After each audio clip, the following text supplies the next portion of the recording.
अस्सलाम वालेकुम। 9th class. आज हम स्टार्ट करेंगे यूनिट नंबर 9 का lecture number 7 page number 201 to 204। अब तक जो हम पढ़ रहे थे ट्रांसपोर्ट इन ह्यूमन के अंदर हम ब्लड वेसल्स, ह्यूमन हार्ट, ये सारी की सारी चीज़ें हम प्रीवियस लेक्चर्स में देख चुके हैं। ठीक है, अब हम ये चीज़ देख रहे थे कि ह्यूमन हार्ट से जब ब्लड पंप होता है तो वो पूरी बॉडी के अंदर किन किन आर्टरीज के ज़रिए जाता है। इसका कुछ पॉइंट हमने देखा था, लेकिन डीऑक्सीजनेटेड ब्लड वापस भी तो आता है बॉडी से हार्ट की तरफ, क्योंकि राइट एट्रियम का, राइट वेंट्रिकल का तो काम ही यही है कि उन्होंने हार्ट के अंदर डीऑक्सीजनेटेड ब्लड आता है वेन्स के ज़रिए, वेना केवा के ज़रिए, और फिर वो लंग्स में जाता है। तो वो बॉडी से आता है, तो बॉडी से कौन सी वेन्स लेकर आती हैं। ठीक है, फिर इसी तरह अगर खून ज़्यादा सप्लाई हो जाए तो भी बीमारियाँ हो सकती हैं। खून अगर प्रॉपर तरीके से सप्लाई ना हो तो भी कोई ना कोई बीमारी हो सकती है। तो ये चीज़ें आज हमने स्टडी करनी है कि किस तरीके से काम करता है हार्ट। कुछ पोर्शन हमने देखा था, कुछ रह गया था हमारे पास। Even though the heart chambers, अब ये बात है कि तो हार्ट चैम्बर्स भी हर वक्त ब्लड से नहाए रहते हैं। मीन नहाए रहने से बाद कि हर वक्त हार्ट के अंदर ब्लड मौजूद होता है। ठीक है, the duff no nourish heart muscles, the blood supply to heart muscle is provided by coronary arteries which emerge from the base of aorta. Heart muscles are drained by coronary veins which empty into right atrium. Coronary arteries and veins are collectively called coronary circulation. It is part of systematic circulation. अब heart के अंदर blood सारे का सारा किस वजह से जाता है? वेन्स की वजह से जाता है। ठीक है, और आर्टरी से जाता है पूरी बॉडी के अंदर। तो जो हार्ट मसल है बेसिकली वो क्या करते हैं, वो पंप करते हैं, तो ब्लड सारे का सारा चला जाता है वेन के जरिए राइट एट्रियम में, और फिर कोरोनरी आर्टरीज और वेन्स और ये सारी के सारे मिलकर क्या बनाती हैं, कोरोनरी सर्कुलेशन। अब हम देखें तो इन्फीरियर टू दीस जो पेयर ऑफ रीनल आर्टरीज हैं वो ब्लड को सप्लाई कहाँ पे करती हैं, किडनी की तरफ। गोनेडल आर्टरीज जो है वो ब्लड को सप्लाई करती है गोनेड्स मीन जो सेक्स ऑर्गन्स हैं।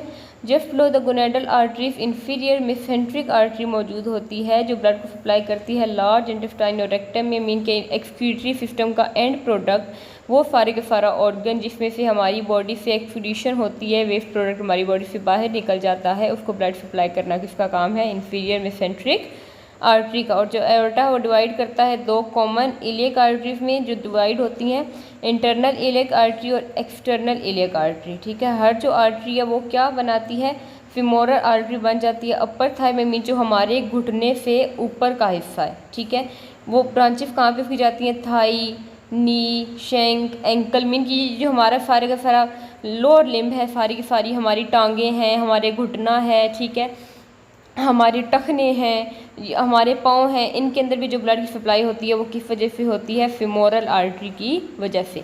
कुछ पार्ट्स हमने कल देखे थे कि लिवर के अंदर कैसे ब्लड जा रहा है, बाकी पार्ट के अंदर कैसे ब्लड जा रहा है, हेड की तरफ कौन सी आर्टरीज जो है वो ब्लड को लेकर जाती हैं, शोल्डर की तरफ कौन सी हैं, आर्म की तरफ कौन सी हैं, ये हमने अब लोअर लिम्ब के बारे में देखा। ये सारे के सारा किसका सिस्टम था, आर्टरीज का, मीन कि हार्ट से ब्लड कैसे जाता है पूरी बॉडी के अंदर।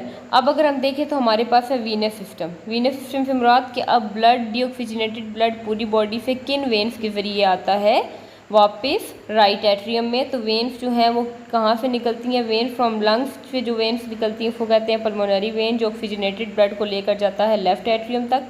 दो मेजर वेन्स हैं, सुपीरियर वेना केवा और इन्फीरियर वेना केवा, जो कि डीऑक्सीजनेटेड ब्लड को लेकर आते हैं पूरी बॉडी से राइट एट्रियम के अंदर। सुपीरियर वेना केवा कहाँ से लाता है वेन्स को, हेड से, शोल्डर और आर्म से, और लेग से जो है the deoxygenated blood is return to heart by many veins.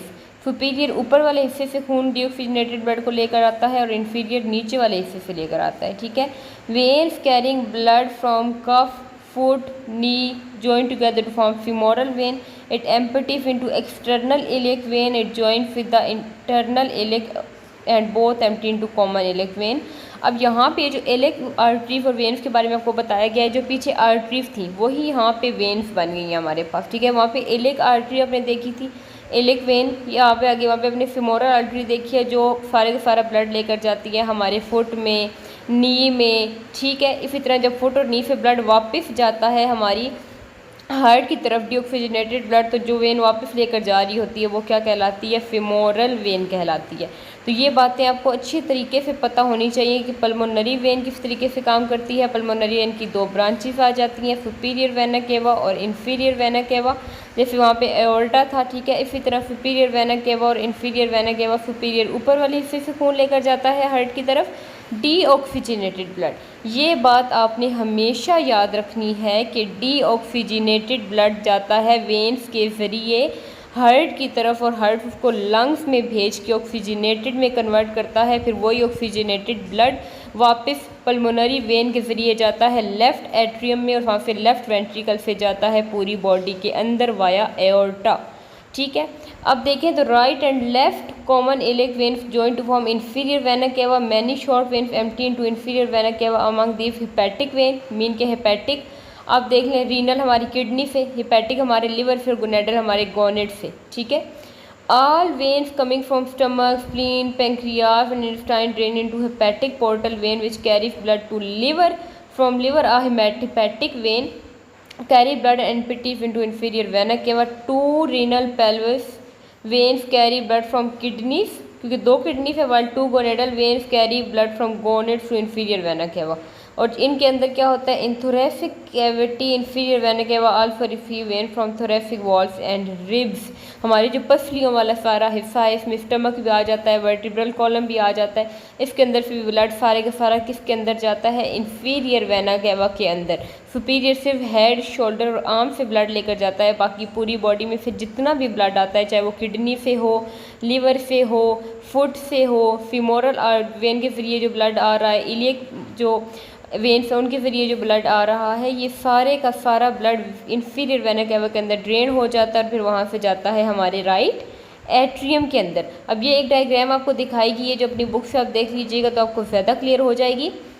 यहाँ पे आपको कुछ वेन्स दिखाई गई हैं, कुछ आर्टरीज दिखाई गई हैं। ठीक है, एओर्टिक आर्क दिखाई गई है, सुपीरियर वेना केवा इस जो है आपके पास लेफ्ट साइड पे सारी वेन्स को दिखाया गया और राइट साइड पे सारी आर्टरीज दिखाई गई हैं। डोर्सल एओर्टा आप देख लें, artery to arm, hepatic, renal, बाकी आप देख लें, यहाँ पे फीमोरल आर्टरी देख लें, फीमोरल वेन देख लें। ठीक है, रीनल वेन देख लें, इसके बाद हिपैटिक पोर्टल वेन देख लें, इंफीरियर वेना केवा, पल्मोनरी वेन, ये सारी की सारी आपको चीज़ें दिखाई गई हैं। डायग्राम यहाँ पे बहुत ज़्यादा क्लियर नहीं हो रही मुझे, आप अपनी बुक खोलिएगा और वहाँ से बहुत ज़्यादा क्लियर इस डायग्राम को देख के समझने की कोशिश कीजिएगा कि कौन कौन से पार्ट किस किस तरीके से काम कर रहे हैं, कौन सा पार्ट ब्लड को लेकर आ रहा है बॉडी से हार्ट की तरफ, कौन सा पार्ट ब्लड को लेकर जा रहा है हार्ट से बॉडी की तरफ। दिल से जिस्म की तरफ जाना आर्टरीज का काम है और खून को वापस लेकर आना, वापस लेकर आना किसका काम है, वेन्स का। ठीक है, वापस लेकर आना, ये वर्ड आपने हमेशा याद रखना है, वापस लेकर आना किसका काम है, वेन्स का। और आपने इसको बिल्कुल भी कंफ्यूज नहीं करना, हमारी पूरी बॉडी के अंदर ब्लड की सर्कुलेशन हो रही होती है और इसलिए ये सिस्टम्स हमारे पास चलते हैं। वेनस सिस्टम आपने देखा, आर्टेरियल सिस्टम आपने देखा, ये बेसिकली पैसेज है हमारे पास सर्कुलेशन के कि किस तरीके से ब्लड हमारा मूव करता है हार्ट से बॉडी और बॉडी से हार्ट की तरफ। ठीक है, इसके बाद अगर हम देखें तो हमारे पास कुछ बीमारियां भी आ जाती हैं। कार्डियोवैस्कुलर डिजीज़ मीन दिल की बीमारियां। इसमें क्या होता है, the disease that involve the heart और blood vessels are collectively called cardiovascular disorders. वो बीमारियां जो दिल और दिल की नालियों से जुड़ी होती हैं, खून की नालियों से जुड़ी होती है, उन्हें क्या कहते हैं, कार्डियोवैस्कुलर डिसऑर्डर। ये जो बीमारियां होती हैं इनके एक जैसे कॉज होते हैं, मैकेनिज्म और ट्रीटमेंट भी एक जैसा होता है। The risk factor that lead to cardiovascular disorder include advance age, एक तो उम्र बहुत ज़्यादा बढ़ जाए तो ये बीमारियां बढ़ जाती हैं। जिनको शुगर होती है उनको ये बीमारी बहुत ज़्यादा हो सकती है। दिल की हाई ब्लड कंसनट्रेशन को, लो डेंसिटी लिपिड जिनके अंदर चर्बी बहुत ज़्यादा होती है, ये मोटे होते हैं जो लोग बहुत ज़्यादा, उनके अंदर दिल की बीमारियाँ हो सकती हैं। जो लोग सिगरेट पीते हैं, तंबाकू, ठीक है, हाई ब्लड प्रेशर जिनका होता है, ओबेसिटी जो मोटापा जिनके अंदर बहुत ज़्यादा होता है, ठीक है, ये जिनका लाइफस्टाइल नॉर्मल नहीं होता, वो सारे के सारे लोग दिल की बीमारियों में मुब्तला हो सकते हैं। अब बीमारियां कौन कौन सी हैं, आर्थ्रियोस्क्लेरोसिस एंड आर्टरियोस्क्लेरोसिस। एथेरोस्क्लेरोसिस क्या होती हैं, atherosclerosis and arteriosclerosis are disease of arteries. These disease also lead to heart disease. Atherosclerosis is common referred as narrowing of arteries. इसमें क्या होता है कि हमारी आर्टरी फुकड़ जाती हैं। ये क्रोनिक डिजीज़ है in which there is accumulation of, में क्या होता है कि सारी की सारी चर्बी, कोलेस्ट्रोल, फाइब्रिन इन आर्टरीज के अंदर जुड़ जाता है, जमा हो जाता है। व्हेन दीज कंडीशन फिर, और जब ये कंडीशन बहुत ज़्यादा फेयर हो जाती है, बहुत नाजुक सूरत हाल हो जाती है कि आर्टरीज बहुत ज़्यादा फुकड़ गई हैं, ब्लड प्रॉपर तरीके से बॉडी की तरफ पंप नहीं हो पा रहा, तो आर्टरीज जो है वो मज़ीद जब नहीं एक्सपेंड कर सकती, नहीं कॉन्ट्रैक्ट कर सकती, तो ब्लड जो है वो बहुत मुश्किल से इसमें से पास होता है। क्योंकि आपको पता है कि आर्टरीज में प्रेशर डेवलप होता है तो ब्लड मूव करता है। आर्टरीज कभी रिलैक्स करेंगी, कभी कॉन्ट्रैक्ट करेंगी तो ब्लड मूव करेगा ना। ऐसे तो नहीं कि बस ब्लड आता जा रहा है और जितनी भी तंग होगी आर्टरी ब्लड मूव करता जाएगा। अब हर ऑर्गन को एक प्रॉपर सप्लाई चाहिए ब्लड की। जब आर्टरीज और वेन आर्टरीज नैरो हो जाएंगी, तंग हो जाएंगी, तो प्रॉपर सप्लाई नहीं होगी। क्योंकि आपने ये देखा था कि आर्टरीज की छोटी छोटी ब्रांचेस होती हैं, कैपिलरीज, जिसमें से मटेरियल पास होता है। मटेरियल में कुछ पार्टिकल्स बड़े भी हो सकते हैं, अगर आर्टरी नैरो होगी तो पार्टिकल मूव नहीं कर सकेंगे। तो ये वो डिजीज़ होती है जिसमें आर्टरी सिकुड़ जाती है, एथेरोस्क्लेरोसिस।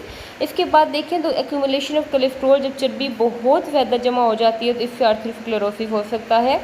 इसमें क्या होता है, फॉर्मेशन ऑफ मल्टीपल डिपॉजिट्स, बहुत ज़्यादा इससे झुंड सा गुच्छा सा बन जाता है, जिसको क्या कहते हैं, प्लॉक।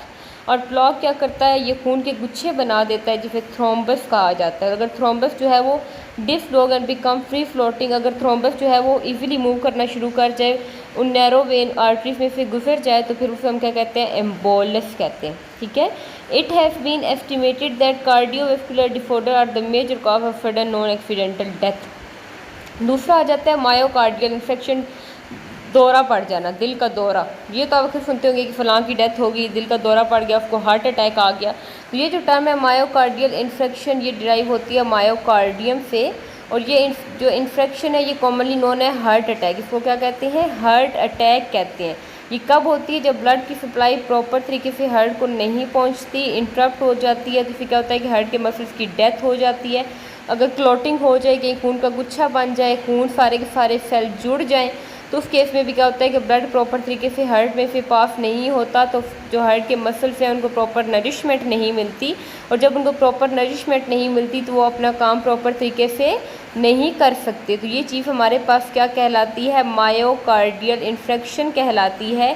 कि इससे क्या हो सकता है, हार्ट अटैक। और हार्ट अटैक बाज़ दफ़ा तो ऐसा भी होता है कि हार्ट अटैक होता जाता है तो इंसान की डेथ हो जाती है।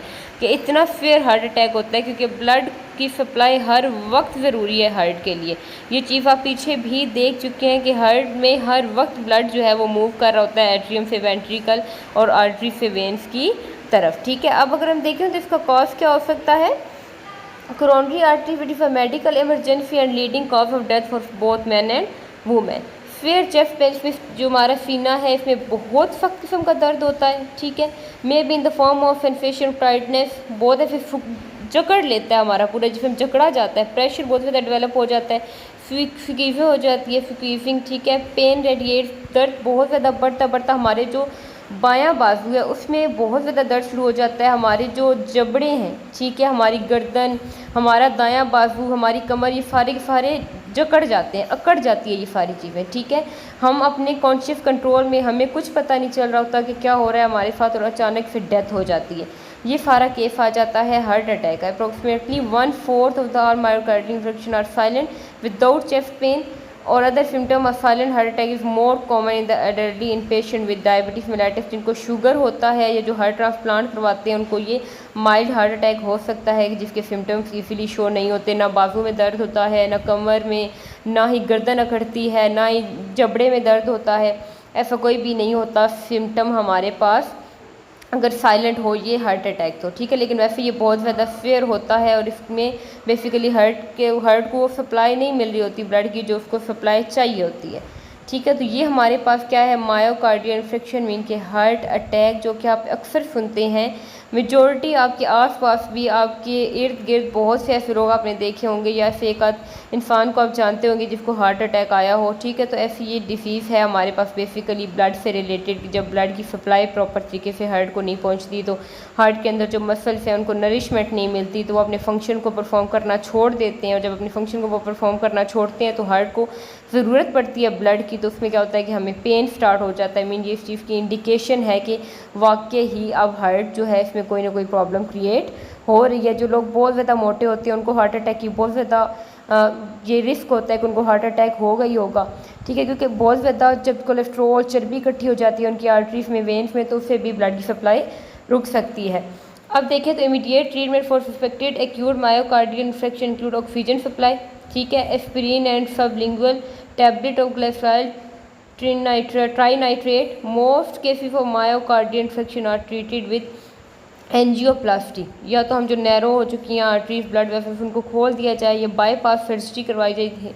बाईपास सर्जरी को आपको अच्छी तरीके से पता होगा, सर्जरी इन विच आर्टरी और vein from elsewhere in the patient body grafted to the coronary arteries, कि कहीं से भी आर्टरी और वेन्स ली जाती हैं और उनके पार्ट्स को जो है हार्ट के मसल्स के साथ जोड़ दिया जाता है। इस केस से हार्ट अटैक से बचा जा सकता है। Angina pectoris mean chest pain, जो सीने का दर्द होता है, ठीक है। It is not as world heart day is held on 28 सितंबर, फिर एज हार्ट अटैक। ये हार्ट अटैक की तरह तो नहीं होता, लेकिन इसका पेन जो है every year throughout the world. If objective heart are often in left arm and shoulder, it is to help people better understand their warning sign. The blood supply to heart muscle, personal risk of cardiovascular disorder, it is not sufficient but shortage is not enough to cause tissue death. ये chest pain या angina pectoris ये basically होता हमारे पास heart attack तो नहीं है, लेकिन उसी की एक टाइप आ जाती है कि इसमें सीने में दर्द होता है, बाजू में दर्द होता है, कंधे में दर्द होता है, यानी कि सिम्टम्स वही होते हैं जो हार्ट अटैक के होते हैं। ये इस चीज़ की इंडिकेशन होती है कि अब हमें अपने आप को चेकअप करवा लेना चाहिए। हमें चेकअप करवाना चाहिए डॉक्टर से कि हमारा हार्ट सही तरीके से काम कर भी रहा है या नहीं, हमारी आर्टरीज नैरो तो नहीं होगी, ठीक है। कि अगर हमारे सीने में दर्द हो रहा है मीन हमें कोई ना कोई ऐसा रिस्क है हमारी बॉडी के साथ, तो हमें फ़ौरन से उस चीज़ को ट्रीट करवाना चाहिए कि अगर कोई ऐसी चीज़ है तो वो वक्त रहते हमें पता चल जाए। तो यहाँ पे जाके ये हमारा 9 यूनिट आज कंप्लीट हो गया है इस 7 लेक्चर्स के बाद, जिसमें कुछ टॉपिक मैंने आपको स्किप करवाए हैं, वो स्कीम ऑफ स्टडीज़ में मौजूद नहीं थे गवर्नमेंट के अकॉर्डिंग, इसलिए जो बाकी है हमने अच्छे तरीके से इसको देखा समझा। अब आप लेक्चर अच्छे तरीके से लें और समझने की कोशिश करें कि क्या बताया गया इसको। यहाँ पे जाके आपकी पूरी बायो की बुक कंप्लीट हो जाती है। जो हमारे पास 9 यूनिट्स थे वो सारे के सारे हम देख चुके हैं, उन सबके लेक्चर्स आपके पास मौजूद हैं आपके यूट्यूब चैनल पे। उनको अच्छे तरीके से समझने की कोशिश करें, ध्यान से पढ़ें, और जो कोई पॉइंट आपको क्लियर नहीं होंगे वो इंशाल्लाह हम स्कूल में जाके क्लियर कर लेंगे। तब तक के लिए थैंक यू सो मच। अल्लाह हाफिज़।